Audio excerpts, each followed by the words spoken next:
Next theoretical question, difference between firms debts and private debts.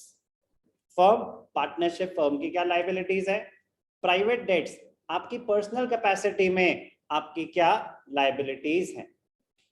Firms debts versus private debts. Firm का अगर कोई date है उसको पे करने के लिए क्या आपके प्राइवेट एसेट्स यूज हो सकते हैं? बिल्कुल हो सकते हैं. आपकी कोई प्राइवेट लाइबिलिटी है उसको पे करने के लिए क्या फर्म के डेट्स यूज हो सकते हैं? नो. समझ आई बात? तो देखेंगे firms, payment of firms debts and private debts, section 49. तो firms debts which the firm owes to outsiders are known as firm's debts, whereas the debts which a partner owes in his personal capacity are known as private debts. अभी कुछ interesting scenarios हम देखेंगे, exceptional scenarios भी देखेंगे, ध्यान से देखना. Following provisions apply in case of firms debts and partners private debts. Partners private debts मतलब आपकी अपनी पर्सनल कैपेसिटी में आपकी लाइबिलिटी, फर्म की बैलेंस शीट में वो अपेयर नहीं कर रहे होंगे, फर्म के नहीं है. फर्म्स डेट जो फर्म की बैलेंस शीट में लायबिलिटी साइड पे आ रहे हैं. Firms property is applied for payment of firms debts. पहले ध्यान से देखना, पहले फर्म अपने सारे एसेट्स बेचेगी, उससे जो पैसे आएंगे कहाँ यूज करेगी? फर्म के डेट को क्लियर करने में. ओके जी, कह रहे. और प्राइवेट का क्या सीन है? Private property of each partner is applied first towards payment of his private debts. तो ऐसा नहीं कि फर्म के कुछ शॉर्टफॉल था और पार्टनर के एसेट बेच दोगे. पार्टनर कह रहा है भाई साहब एक सेकंड, पहले मैं अपने डेट्स मीट कर लूं.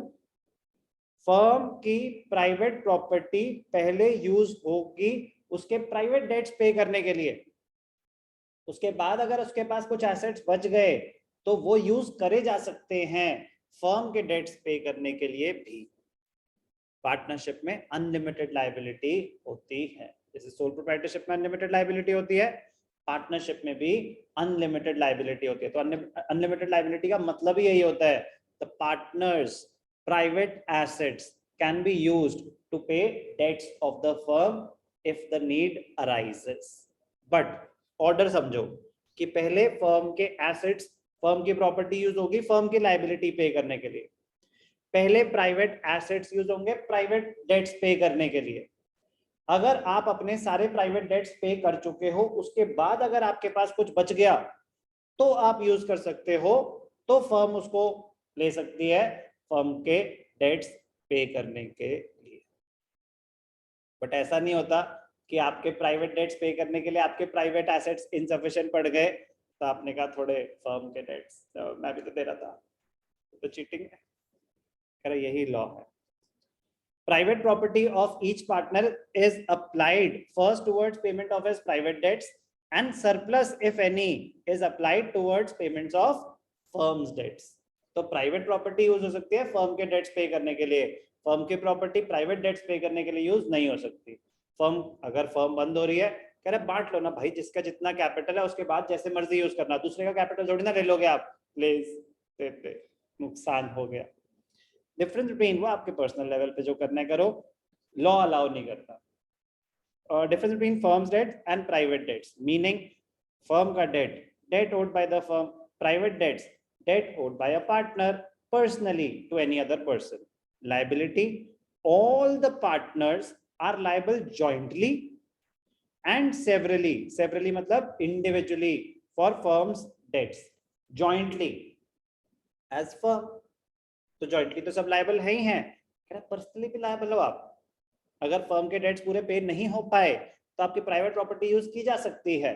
तो jointly भी रिस्पॉन्सिबल हो, severally इंडिविजुअली भी रिस्पॉन्सिबल हो. तो severally मतलब इंडिविजुअली. और private debts concern partner is personally liable. Sorry to say, आपके डेट्स, आपके नुकसान, आपकी सरदर्दी है, हमें बाकी पार्टनर्स को इससे कोई लेना देना नहीं, फर्म को इससे कोई लेना देना नहीं. हाँ बुरा लगेगा आपके लिए बट हम कोई मदद नहीं कर सकते. Application of firms property. Firms property is applied first towards payment of firms debts, उसके बाद जो बच जाता है वो पार्टनर्स में प्रॉफिट शेयरिंग रेशियो में डिस्ट्रीब्यूट होता है। ये नहीं कि किसी को जरूरत है तो उसको दे दो पहले, नो। क्लियर? प्राइवेट डेट्स बड़ा ही नाइंसाफी वाला रूल है।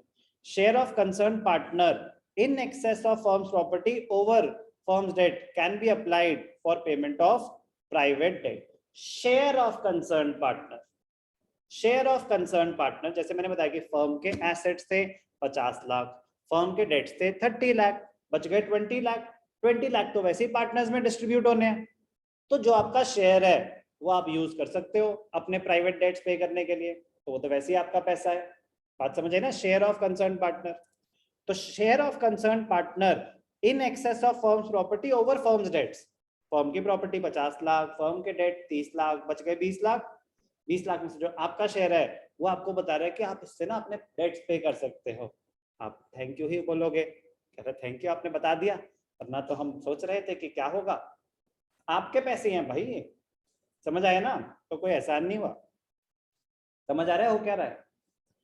Application of private property, excess of partners private property over his private debts can be applied for payment of firm's debts, but private property is applied first for payment of private debts, उसके बाद अगर बच गए तो firm के dates. ये नहीं कि यू आर रिस्पॉन्सिबल तो पहले प्राइवेट एसेट्स बेच के आप फर्म के डेट्स पे कर रहे हो, नहीं नहीं नहीं, कह रहे पहले आप अपने निपटा लो, फिर बच जाएंगे तो अगर जरूरत पड़ी तो दे देना। बेटा इंपॉर्टेंट है, इंटरेस्टिंग है, बट प्योरली थियोरेटिकल है, इसका न्यूमेरिकल में 1% भी रोल नहीं है।